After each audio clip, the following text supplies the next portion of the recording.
Kalian kan menyembah Yesus, berarti kalian menyembah manusia. Gini loh, yang saya tanyakan sama kamu, kamu tahu nggak definisi menyembah, definisi Tuhan? Apa sih menyembah itu? Ya kalian menyembah siapa, tatanya dulu? Yesus Enggak, kan? saya tanya dulu, apa menyembah maksud kamu itu? Enggak, jawab dulu. Yesus itu tuh Orang kamu apa? saja nggak tahu Manusia. menyembah itu apa. Gimana kamu itu?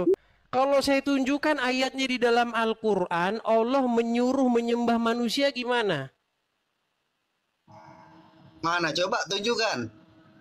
Kamu banyak nggak taunya, gimana? Nah, Allah menyuruh menyembah manusia. Baik, saya tunjukkan ayatnya Mana ya. Allah menyuruh menyembah Oke, manusia? kamu punya Al-Quran di situ nggak? Ada. Nih. Kamu nggak punya Al-Quran? Baik, punya Ada, Dis. Al-Quran. Aku Islam, Dis. Baik. Sebentar, saya tunjukkan. Surat apa, Dis? Sebentar. Coba buka Quran surat Al-Baqarah ayat 34. Apa di situ dikatakan? Dan ingatlah ketika kami berfirman kepada para malaikat, sujudlah kamu kepada Adam. Maka mereka pun sujud kecuali iblis. Cuma Ia iblis menolak yang nggak mau apa yang sujud kepada Adam.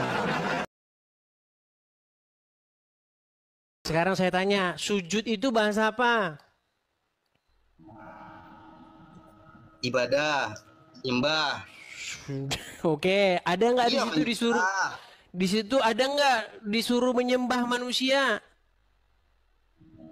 Meninggal dunia, kau kan? Sujudlah kamu kepada Adam. Adam Iya, adalah sujud manusia. itu bahasa apa, Bang? Ya, ibadah seperti ibadah gitu, menyembah.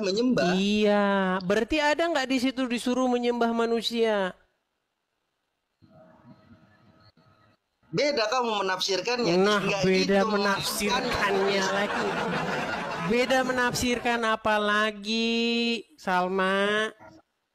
Ya, sama seperti kita suruh sujud kepada ibu kita, ya kan? Sujud syukur, sujud kepada Terus ibu kita. kenapa kamu mempermasalahkan orang sujud kepada Yesus? Sementara di Quranmu aja sujud kepada manusia aja boleh. Ya, sudah jelaskan, berarti artinya aku sudah menemukan jawaban Anda bahwasannya Anda mengatakan Yesus adalah manusia dan kalian semua umat Kristen adalah menyembah kepada Yesus itu sendiri, yang mana Yesus sendiri itu adalah manusia. Lebih bagus sujud kepada manusia ketimbang sujud kepada batu. Ya sudah, tidak masalah itu. Saya tekankan adalah di sini bahwa umat Kristen menyembah manusia, udah sampai situ aja poinnya, selesai. Dan orang Islam menyembah batu itu. Tidak ada menyembah batu. Loh. Mana ada? Tidak. Oke, sekarang saya tanya sama kamu. Kamu kalau begini-begini, sujudnya ke arah mana? Kiblat. Batu bukan itu. Ka'bah. Batu atau bukan? Ka'bah. Wah, mulai main seret. Batu. Ya, batu. Berarti kamu sujud-sujud kepada batu, betul nggak?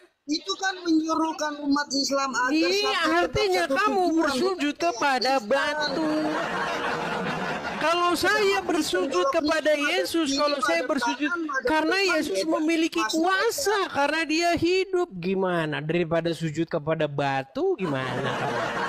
Ada saja. Beragam ini ada aturannya, Dris. Yesus. Kita nggak ngomong aturan-aturan. Gini loh, pertanyaan yang kamu tanyakan kepada saya, itu saya balikkan kepada kamu. Salam saudara-saudara, terima kasih sudah menonton video ini dari awal pertengahan sampai selesai. Kiranya Tuhan Yesus memberkati kita semua. Amin.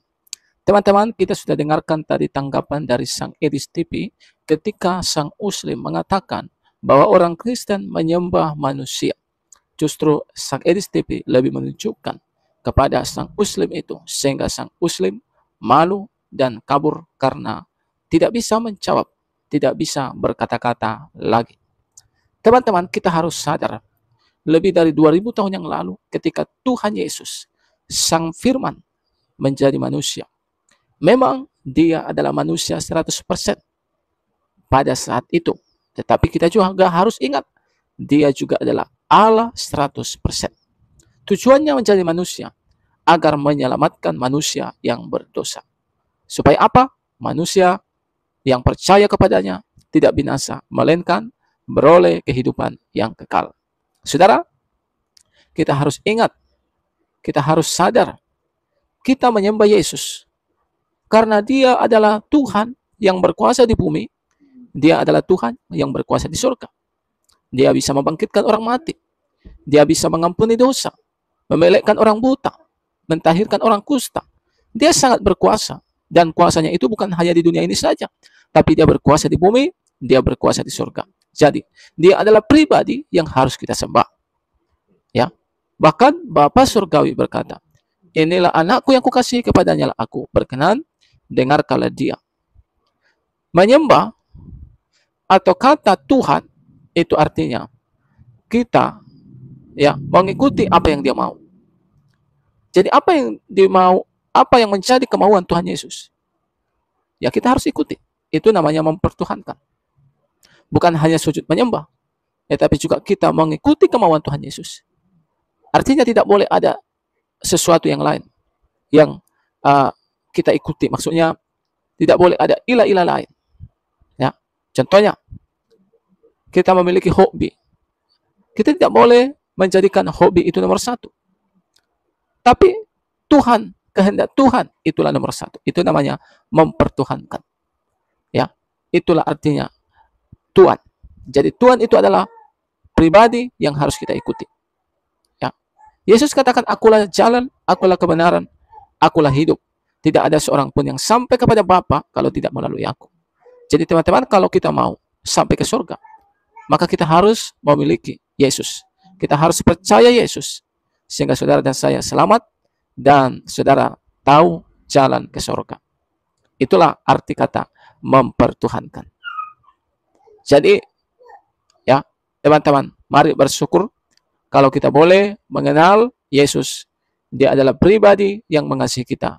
Dia adalah pribadi yang berkuasa di bumi dan di surga. Dia adalah firman, dia adalah Allah yang telah jadi manusia. Kita harus yakin.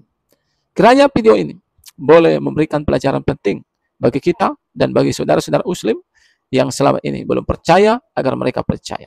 Tuhan Yesus memberkati. Sampai jumpa di video selanjutnya.